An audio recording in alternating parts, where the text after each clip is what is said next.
1558 उड़ीसा का पुरी इलाका मुगल सेना जगन्नाथ मंदिर को तोड़ने के इरादे से आगे बढ़ रही थी। घोड़े सर पर दौड़ रहे थे, तलवारें चमक रही थीं, लेकिन जैसे ही सेना मुख्य गर्भगृह की ओर बढ़ी, एक अजीब सा तूफान उठा। सूरज की रोशनी अचानक गायब हो गई और चारों ओर अंधकार छा गया। फिर सैनिकों ने देखा कि मंदिर के अंदर से तेज रोशनी आ रही है और रोशनी के साथ एक भयानक और डरावनी चीज उनके पास आ रही है। यह दृश्य इतना भयानक था कि कई सैनिक वहीं पर बेहोश हो गए और जो बच गए वो ऐसे भागे मानो उनके सामने मौत खड़ी हो। अब आप सोचिए कि क्या यह सिर्फ एक ऐतिहासिक घटना थी या फिर सच में भगवान जगन्नाथ ने अपने धाम की रक्षा की। पुरी का जगन्नाथ मंदिर एक ऐसा स्थान जो सिर्फ भक्ति का केंद्र नहीं बल्कि अनगिनत रहस्यों की चुप दुनिया है। क्या आपने कभी सोचा है कि क्यों इस मंदिर का ध्वज हमेशा हवा के विपरीत दिशा में उड़ता है और क्यों मंदिर के ऊपर लगे सुदर्शन चक्र हर दिशा से ऐसा लगता है मानो आपको ही देख रहा हो। यहां तक कि प्रसिद्ध किताब भविष्य मलिका में इस मंदिर को लेकर कलयुग की कई भविष्यवाणियां की गई हैं, जो कि सारी की सारी सच हुई हैं। इनमें सबसे प्रसिद्ध है कोविड-19 यानी कि कोरोना की घटना। इस किताब में लिखा गया था कि जब मंदिर का सबसे पुराना पेड़ गिर जाएगा तब एक भयानक महामारी आएगी, और यह पूरी तरह सच भी हुई। यह सिर्फ एक घटना नहीं, ऐसी और भी कई घटनाएं हैं जो सच हुई हैं और सारी आपको चौंका देंगी।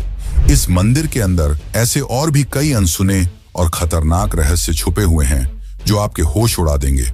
और सबसे बड़ा रहस्य है ब्रह्म पदार्थ का, यानी कि श्री कृष्ण का दिल। माना जाता है कि इस मंदिर में श्री कृष्ण का दिल आज भी मौजूद है, जिसे हर 12 साल में पुरानी मूर्ति से निकालकर नई मूर्ति में डाला जाता है, और यह प्रक्रिया काफी महत्वपूर्ण है। इस दौरान अगर कोई श्री कृष्ण के दिल को देख ले तो वह तुरंत मर जाता है, जिसकी कई घटनाएं हमारे सामने आती हैं। पिछले 800 सालों से इस मंदिर का ध्वज हर रोज बदला जाता है और कहा जाता है कि अगर इसे एक भी दिन न बदला गया तो मंदिर को 18 सालों के लिए बंद करना होगा। और जब अंग्रेज आए तो उन्होंने इस प्रक्रिया को अंधविश्वास बताकर रोकने की कोशिश की, लेकिन फिर उनके साथ जो हुआ वो जानकर आप चौंक जाएंगे। इस मंदिर के मुख्य प्रवेश द्वार में 22 सीढ़ियां हैं जिन्हें पार करना होता है, लेकिन इनमें से तीसरी सीढ़ी पर पैर रखना सख्त मना है। पर आखिर ऐसा क्यों है और क्या होगा यदि आपने तीसरी सीढ़ी पर पैर रख दिया?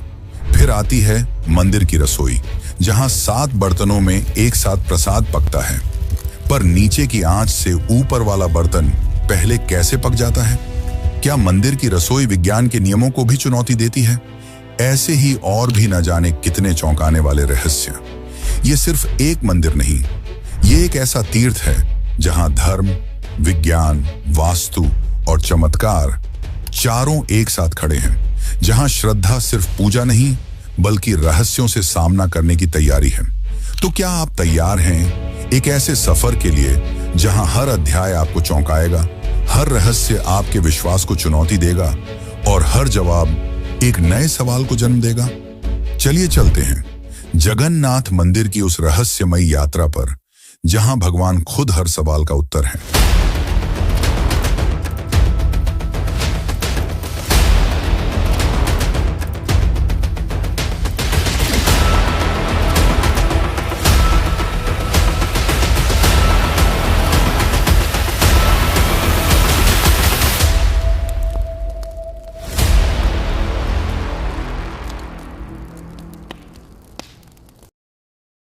जून 2015 रात को घड़ी में 12 बजते ही पूरी शहर की बिजली काट दी गई। ये कोई साधारण बिजली कटौती नहीं थी। इस बिजली कटौती का कारण था मंदिर के गर्भगृह में चल रही विचित्र घटना।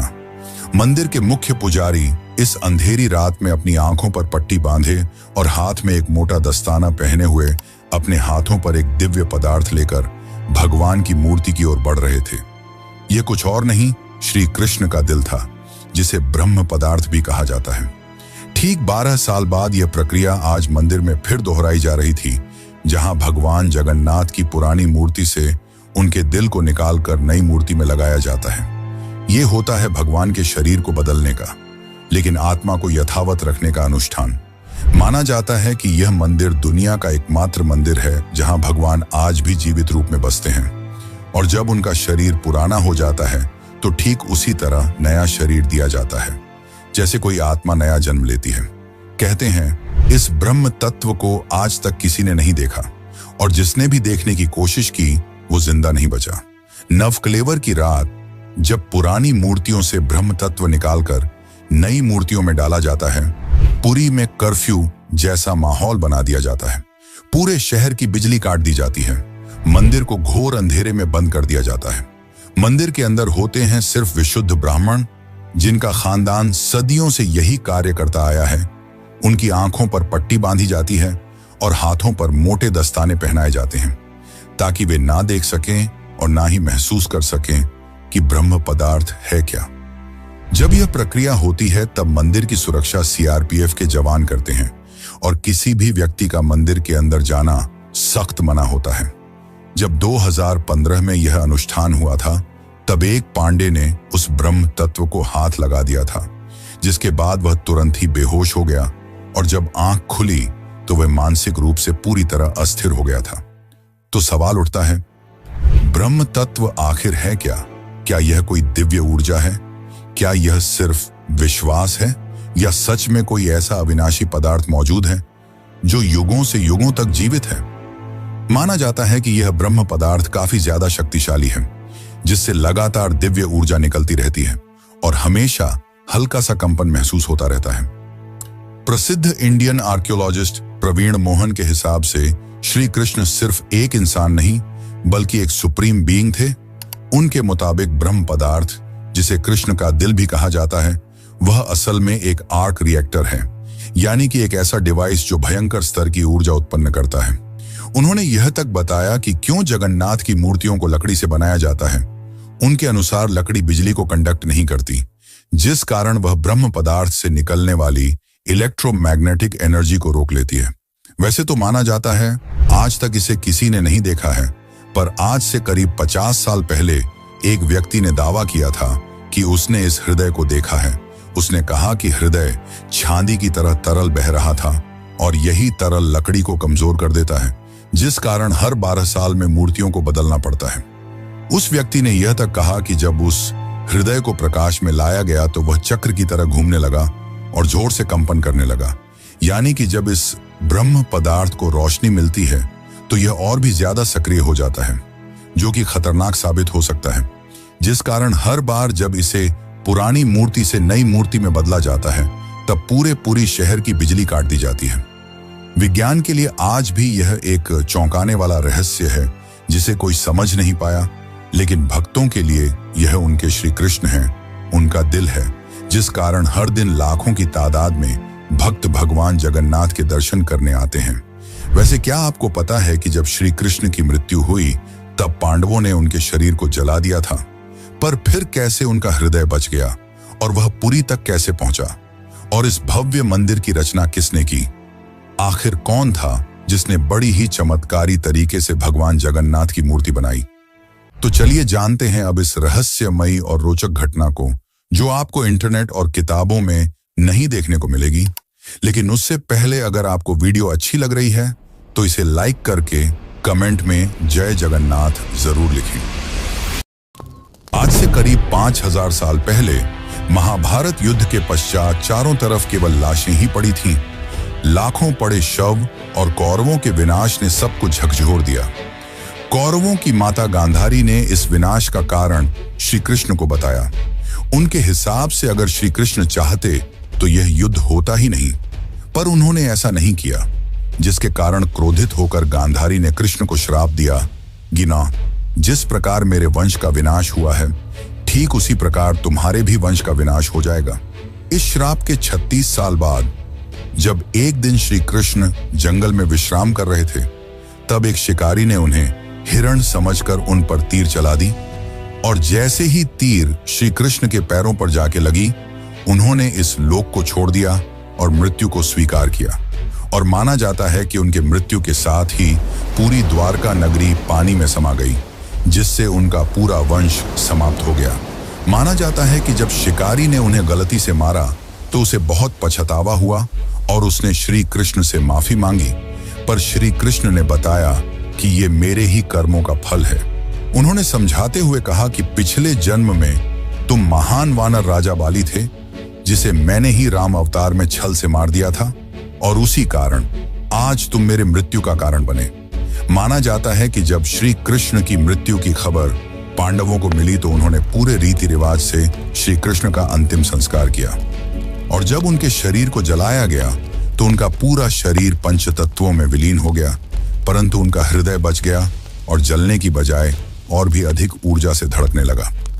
इसी हृदय को बाद में ब्रह्म पदार्थ कहा गया।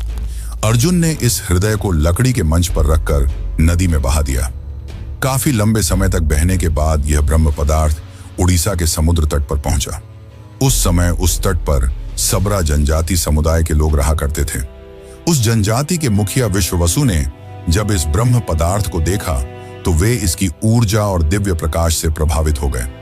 उन्होंने तुरंत ही पहचान लिया कि यह भगवान के ही रूप हैं, और उन्होंने इसे नील माधव के रूप में पूजना शुरू कर दिया। उसी समय मालवा के राज्य में राजा इंद्रद्युम्न राज्य किया करते थे। वे भगवान विष्णु के काफी बड़े भक्त थे। एक दिन उन्होंने नील माधव के दर्शन करने की इच्छा व्यक्त की और उन्हें ढूंढने लगे, और यही आगे चलकर जगन्नाथ के निर्माण की आधारशिला बनी। जैसा कि मैंने बताया, राजा इंद्रद्युम्न विष्णु के परम भक्त थे, और एक रात स्वयं भगवान विष्णु उनके सपने में आए और उन्हें कहा कि वे उनकी दिव्य मूर्ति नील माधव को ढूंढें और उनके लिए एक भव्य मंदिर का निर्माण करें। श्री हरि विष्णु ने उन्हें यह भी बताया कि यह ब्रह्म पदार्थ उन्हें नीलांचल पर्वत में मिलेगा, जिसके पश्चात राजा ने अपने ब्राह्मण पुजारी विद्यापति को आदेश दिया कि वह इस मूर्ति को ढूंढ निकाले। विद्यापति कई दिनों तक नीलांचल पर्वत के अलग हिस्सों में इसकी तलाश करते रहे, और तब जाकर अंत में उन्हें पता चला कि इस मूर्ति को आदिवासी मुखिया विश्ववसु ने एक गुफा में छुपा कर रखा है, और वे दिव्य रूप से उसकी पूजा करते हैं। जब विद्यापति ने इसके दर्शन करने की अनुमति मांगी, तब विश्ववसु ने यह कहकर मना कर दिया कि यह उनके जाति का निजी मामला है। जिसके बाद विद्यापति ने चालाकी दिखाई और विश्ववसु की पुत्री ललिता से विवाह कर लिया।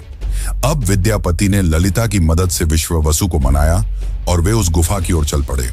जैसे ही विद्यापति ने उस नील माधव की मूर्ति को देखा, वे उसकी ऊर्जा से काफी ज्यादा प्रभावित हुए और उन्होंने तुरंत ही यह बात राजा इंद्रद्युम्न को बताई। लेकिन जब राजा इंद्रद्युम्न वहां पहुंचे, तब तक विश्ववसु ने वह मूर्ति वहां से हटा दी थी, जिससे राजा काफी उदास हो गए और अपने महल लौट आए। इसके बाद फिर से रात में भगवान विष्णु उनके सपने में आए और कहा कि पुरी के तट पर एक बड़ा नीम का पेड़ बहकर आएगा, तुम उस पेड़ से मेरी नई मूर्ति बनाना।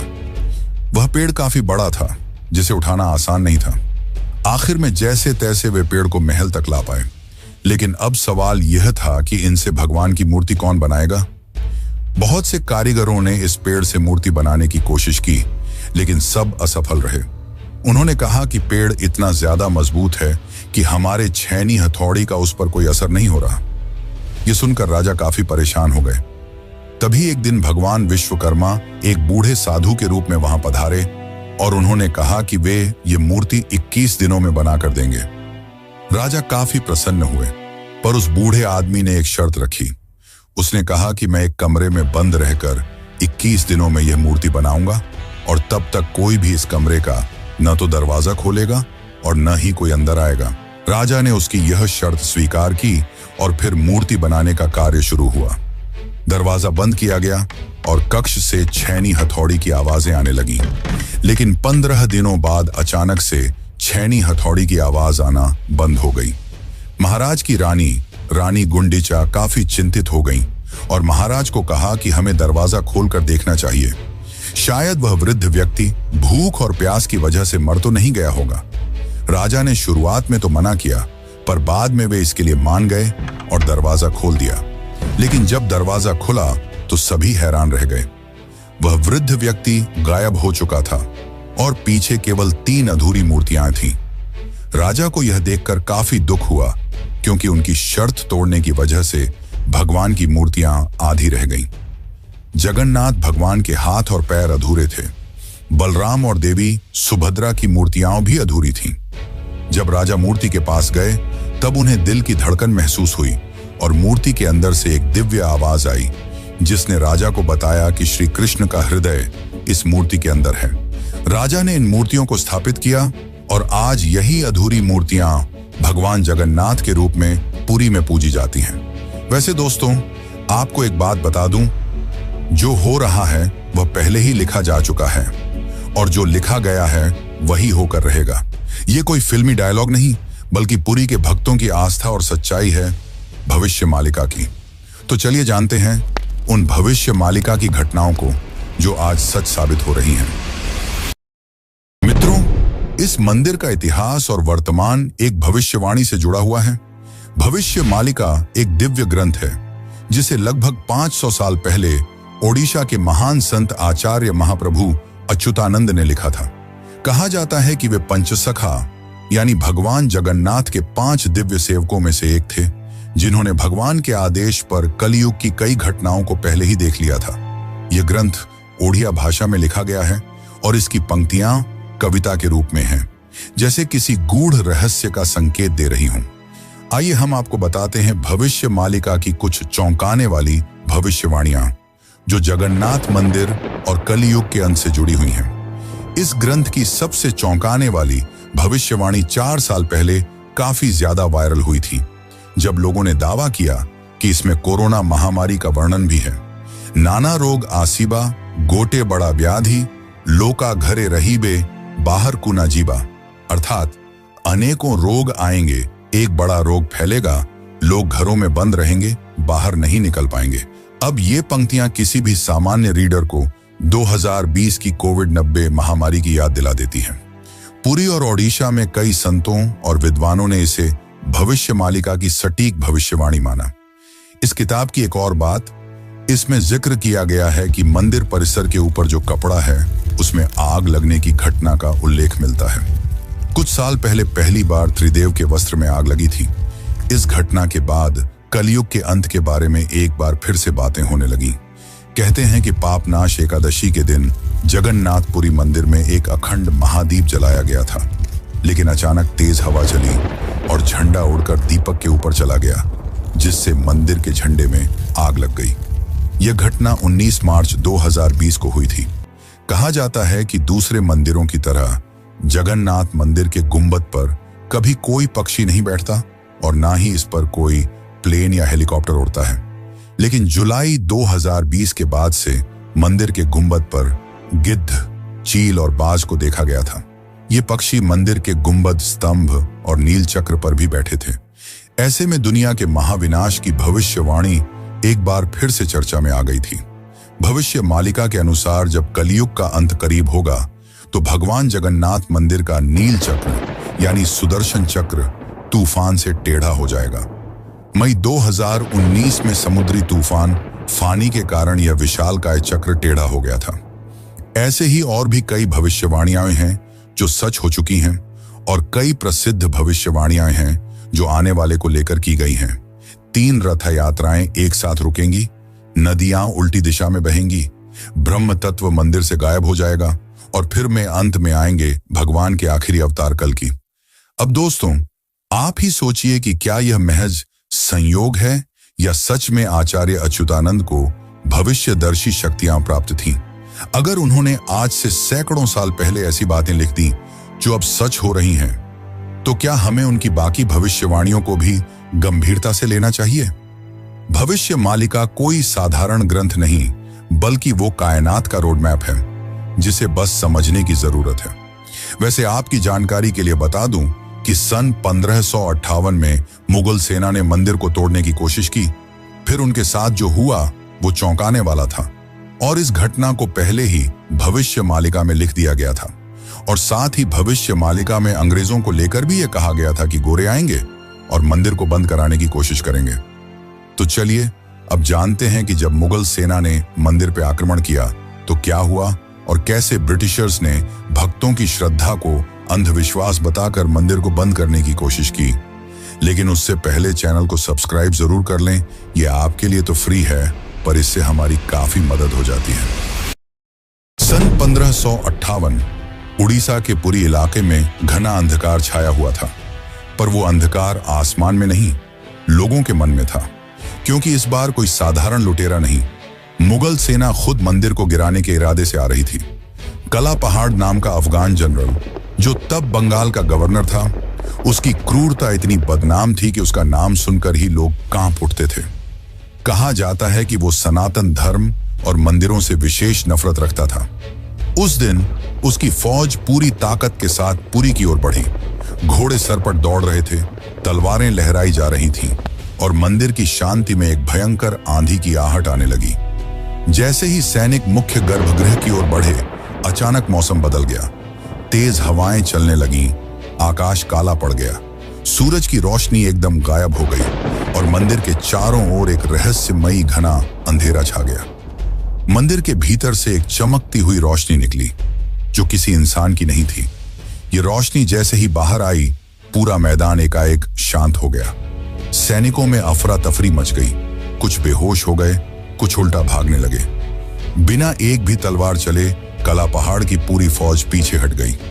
आज भी पुरी की लोक कथाओं में यह कथा सुनाई जाती है कि जब भगवान की मर्यादा पर वार होता है तो वो खुद प्रकट होकर अपने धाम की रक्षा करते हैं। अब दूसरी घटना की बात करते हैं, जो है अंग्रेजों का विरोध और रथ यात्रा का संघर्ष। जब 1803 में अंग्रेजों ने पुरी पर कब्जा किया, तब उन्होंने कई प्राचीन मंदिरों की संपत्तियों और अधिकारों को छीन लिया। लेकिन पुरी का श्री जगन्नाथ मंदिर एक ऐसा स्थान बना जहां जनता ने कभी भी नियंत्रण नहीं छोड़ा। ब्रिटिश अधिकारियों को मंदिर की अलौकिक घटनाएं और भक्तों की श्रद्धा समझ नहीं आती थी, इसीलिए उन्होंने इन्हें सुपरस्टिशन कहकर मजाक बनाना शुरू कर दिया। सन 1805 में ब्रिटिश कलेक्टर मिस्टर हंटर ने पुरी मंदिर के रिचुअल्स को इरेशनल और बारबैरिक कहा। बात तब और बिगड़ी जब सन 166 में ब्रिटिश प्रशासन ने पुरी की रथ यात्रा को बंद करवाने की साजिश रची। उन्होंने यह तर्क दिया कि रथ यात्रा के दौरान भीड़ अनियंत्रित हो जाती है और यह प्रशासनिक खतरा है। पर यह फैसला पूरे उड़ीसा में जन आंदोलन का कारण बन गया। लाखों लोग सड़कों पर उतर आए, मठों, आचार्यों और गांवों ने खुलकर विरोध किया। रथ यात्रा का रथ निर्माण कार्य लोगों ने खुद शुरू कर दिया, यह कहते हुए कि अगर भगवान नहीं चलेंगे तो हम भी नहीं चलेंगे। इस जनता के दबाव और आक्रोश के चलते ब्रिटिश सरकार को पीछे हटना पड़ा और 1964 में फिर से रथ यात्रा की अनुमति दी गई। इसके बाद अंग्रेजों ने कभी पुरी मंदिर के अंदरूनी मामलों में दखल नहीं दिया। अब चलिए आपको बताते हैं जगन्नाथ की तीसरी सीढ़ी का रहस्य, जिसे यमलोक का द्वार भी कहा जाता है। वैसे तो इस मंदिर में 22 सीढ़ियां हैं, पर सबसे खास है तीसरी सीढ़ी, क्योंकि इसमें पैर रखना उचित नहीं माना जाता। धार्मिक कथाओं के अनुसार इस तीसरी सीढ़ी को यमशिला कहा जाता है और कहा जाता है कि जो भी मनुष्य इस तीसरी सीढ़ी पर पैर रखता है, उसके पुण्य शून्य हो जाते हैं और उसे यमलोक जाना पड़ता है। दरअसल एक बार यमराज जी भगवान जगन्नाथ के पास पहुंचे और उनसे कहा कि भगवान, भक्त जैसे ही आपके दर्शन करते हैं उनके सारे पाप मिट जाते हैं, और अगर ऐसा ही चलता रहा तो सभी व्यक्ति जगन्नाथपुरी के दर्शन करके पापों से मुक्त हो जाएंगे, जिससे यमलोक में कोई नहीं आएगा। तब भगवान जगन्नाथ ने कहा कि तुम इस मंदिर की तीसरी सीढ़ी पर अपना स्थान ग्रहण कर लो, और जो भी इस मंदिर की तीसरी सीढ़ी पर पैर रखेगा उसके पुण्य शून्य हो जाएंगे और उसे यमलोक जाना पड़ेगा। और तभी से इस सीढ़ी को यमशिला कहा जाता है, क्योंकि इसमें यम का वास है। अब अगर हम पुरी मंदिर के ऊपर लगे सुदर्शन चक्र की बात करें, तो देखने वालों ने यह दावा किया है कि इस सुदर्शन चक्र को आप मंदिर के किसी भी कोने से देखोगे तो ऐसा लगेगा मानो आपको ही देख रहा हो। मतलब इससे जिस भी दिशा से देखो ये सामने की ओर ही दिखता है। इसे आम भाषा में आर्टिफिशियल इल्यूजन कहा जाता है, पर यह आज भी विज्ञान के परे है कि कैसे इतने भारी चक्र को मंदिर के ऊपर लगाया गया और कैसे उस समय के लोगों ने यह आर्टिफिशियल इल्यूजन बनाया जिससे चक्र हमेशा सामने की ओर दिखता है। इसे आज भी विज्ञान नहीं समझ पाया, पर भक्तों के अनुसार यह श्री कृष्ण का चक्र है जिसे उन्होंने इस दुनिया की रक्षा के लिए इस मंदिर में स्थापित किया है। और भविष्य मालिका की एक और पंक्ति के हिसाब से जब यह मंदिर समुद्र के अंदर समा जाएगा तब कलयुग अपने अंतिम चरण पर होगा और तब आएंगे विष्णु के आखिरी अवतार कल्कि। अब जानते हैं पुरी के रसोई घर के बारे में। जगन्नाथ पुरी का रसोई घर दुनिया की सबसे बड़ी और सबसे रहस्यमयी रसोई है, जिसके अनोखे तथ्य और परंपरा भक्तों को आश्चर्यचकित कर देती है। और रसोई का सबसे बड़ा रहस्य यह है कि यहाँ भोजन 7 मिट्टी के बर्तनों में बनाया जाता है और हर एक बर्तन को एक के ऊपर एक रखा जाता है। और स्वाभाविक है कि सबसे नीचे के बर्तन में ज्यादा आंच आ रही है तो उसे सबसे पहले पकना चाहिए, लेकिन पुरी में ऐसा नहीं होता। ये चौंकाने वाली बात है कि 7 बर्तनों में जो सबसे ऊपर होता है उसका खाना पहले पकता है, जो विज्ञान के सारे तथ्यों को गलत साबित करता है। यहाँ भोजन बनाने का कार्य केवल सेवायत ब्राह्मणों द्वारा किया जाता है और किसी भी बाहरी व्यक्ति को इसमें प्रवेश की अनुमति नहीं होती। इस पवित्र रसोई में किसी प्रकार के आधुनिक ईंधन या गैस का उपयोग नहीं किया जाता, बल्कि केवल लकड़ी के चूल्हे पर पारंपरिक विधि से प्रसाद बनाया जाता है। पुरी मंदिर में रोजाना लगभग 50,000 से 2 लाख लोगों तक को महाप्रसाद बांटा जाता है। लेकिन चमत्कार देखो, कभी भी खाना बर्बाद नहीं होता और कभी भी कम नहीं पड़ता। मान्यता है कि मां लक्ष्मी स्वयं प्रतिदिन रसोई में आती हैं और रसोई के सेवकों को अंतः प्रेरणा देती हैं कि आज कितनों के लिए प्रसाद तैयार करना है। ये सिर्फ परंपरा नहीं, सदियों से चलती लीला है, जिसे आज तक कोई इंसानी गणित नहीं समझ पाया। एक और चौंकाने वाली बात तो यह है कि इतने बड़े किचन में, जहां 500 से ज्यादा रसोइये और सेवक काम करते हैं, जहां हर दिन सैकड़ों क्विंटल अनाज, सब्जियां और मसाले इस्तेमाल होते हैं, वहां न कोई बदबू होती है, न ही कोई मक्खी। कहा जाता है कि यह अग्निदेव और माता लक्ष्मी की कृपा है, जो इस रसोई को हर प्रकार की अशुद्धि से दूर रखती है। 18वीं सदी में मराठा शासनकाल के दौरान एक बार एक अधिकारी ने रसोई के चमत्कार को अंधविश्वास बताते हुए जानबूझकर बर्तनों की संख्या बदलने का आदेश दिया। लेकिन इसके बावजूद उस दिन भी पुरी में महाप्रसाद एकदम सटीक बना, न एक दाना कम, न एक दाना ज्यादा। इसके बाद अधिकारी ने रसोई में दोबारा हस्तक्षेप न करने की कसम खा ली। वैसे तो दोस्तों, ऐसे और भी कई चौंकाने वाले रहस्य हैं, पर उन्हें एक ही वीडियो में बता पाना नामुमकिन है। इसलिए चलिए चलते हैं आखिरी अध्याय की ओर। लेकिन उससे पहले, अगर आपको यह डॉक्यूमेंट्री अच्छी लग रही है तो कमेंट में जय जगन्नाथ जरूर लिखें। कभी कभी जीवन में कुछ चीजें ऐसी होती हैं जिन्हें न तर्क से समझा जा सकता है और न ही विज्ञान से परखा जा सकता है। पुरी के श्री जगन्नाथ मंदिर का हर पत्थर, हर कोना हमें एक ऐसी दुनिया में ले जाता है जहां भक्ति और बुद्धि, विज्ञान और विश्वास, संघर्ष और समाधान सब एक साथ चलते हैं। जगन्नाथ केवल भगवान नहीं, एक चेतना है जो हमें यह सिखाते हैं कि जब विज्ञान चुप हो जाए तो श्रद्धा बोलती है। तो अब सवाल यह है, क्या ये सब केवल संयोग है या कहीं ना कहीं कोई ऐसी शक्ति है जो इन सबको संचालित कर रही है? आप क्या मानते हैं? क्या आपने कभी इन रहस्यों को खुद महसूस किया है? अगर हाँ, तो ये वीडियो सिर्फ जानकारी नहीं, बल्कि आपकी अपनी यात्रा है, श्रद्धा से रहस्य तक। और ऐसी ही एक यात्रा है केदारनाथ धाम की, जो जगन्नाथ की तरह ही 4 धामों में से एक है। और अगर आप केदारनाथ धाम की यात्रा पर चलना चाहते हैं तो यह वीडियो जरूर देखें। धन्यवाद।